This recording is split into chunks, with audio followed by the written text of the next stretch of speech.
Babuyan, Pigkitaan Yan is brought to you by Pigrolac and Univet. Pigkitaan natin! Ang pagnenegosyo sa isang babuyan ay isa sa pinakamagandang hanap buhay dito sa ating bansa. Mabenta kasi ang pork dishes sa atin. Kaya naman mabenta rin ang karne ng baboy. Alamin kung paano kumita sa Babuyan, Pigkitaan Yan! Magandang umaga po. Ako po si Doc Allen, ang inyong friendly vet. Noong nakarang episode po, pinag-usapan natin kung magkano ang kakailanganin para sa capital investment ng isang farrow to finish operation. At ngayong episode naman po, atin naman pong tatalakayin ang iba't ibang klase ng housing na kinakailangan para sa isang farrow to finish operation. Sa isang farrow to finish operation, marami tayong pwedeng pagpilian na housing designs. Ito ay nakadepende sa laki ng operasyon natin. Katulad na lang ng sa roofing, meron tayong tinatawag na shed type or gable type na ito ay karaniwang ginagamit sa mas maliliit na operasyon. Samantalang ang semi-monitor type at monitor type naman ang karaniwang ginagamit sa mas malalaking farrow to finish operation. Narito po ang ating kaibigan na pig farmer para magbigay sa atin ng halimbawa ng housing na angkop sa farrow to finish system.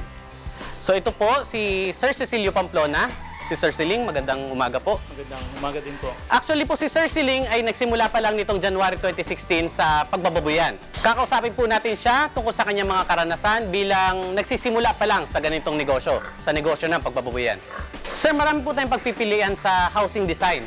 Bakit po sa negosyo na ito pong design na ito napili nyo? Number one ko pong i-consider yung pang-sarili, parang ako ang nakatira sa housing na ito. Nag-arrive po ako dito sa ganitong housing. Ang gusto kong mangyari ay maging well-ventilated ang mga baboy na nakatira sa loob ng housing na ito. Tsaka sir, papansin din po natin na may iba't ibang klase tayo ng kulungan. So bakit po ba iba-iba klase ng kulungan meron dito sa inyong babuyan? Kare-remodel ko lang po itong isang ito. Ito po ay kulungan ng mga inahin na mas maganda sa kanya ay merong hangin na pumapasok mula sa ilalim papunta paibabaw para maging mas malamig ang inahin sa kanyang araw-araw na pagtira sa kulungan na yan. Dito naman po sa ating mga fattener pen, paano nyo po sir nasisiguro na tama yung stocking density, espasyo ng bawat baboy? Ang naging gabay ko sa pagpapagawa ay nag-research po ako through internet kung ano ang tamang bilang ng baboy sa isang dapat na maging kulungan niya. Nung po bang nagpapagawa kayo, meron po ba kayong naging problema o mga pinabago pa sa inyong mga buildings? Ang akin nga pong unang nakitang problema doon sa aking mga ginawa, doon sa pagpapagawa ko ng kulungan ng baboy, ay yung deep bed rice hull na siya kong unang ginamit. Dito sa aming area ay medyo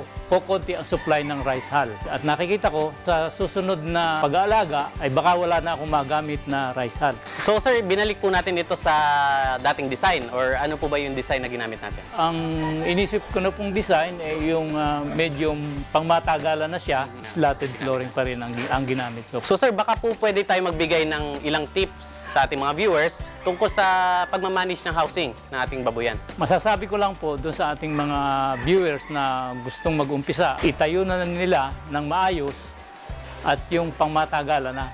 Kasama na rin po dyan ang pagtutubig po natin ay laging available. Gumagamit ako ng Major D para pang-disinfect. Yun po ang isang sikreto na aking maibabahagi sa inyo, ang paggamit ng Major D. Yan po ang mga payo ng ating pig farmer sa pagpapatayo ng housing sa isang farrow to finish operation. Sir, maraming salamat po. Salamat din po.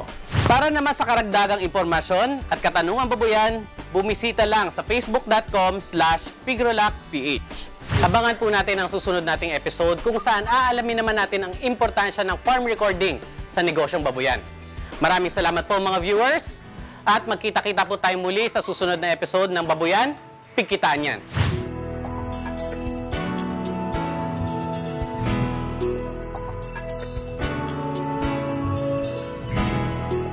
Babuyan, Pigkitaan Yan was brought to you by Pigrolac and Univet.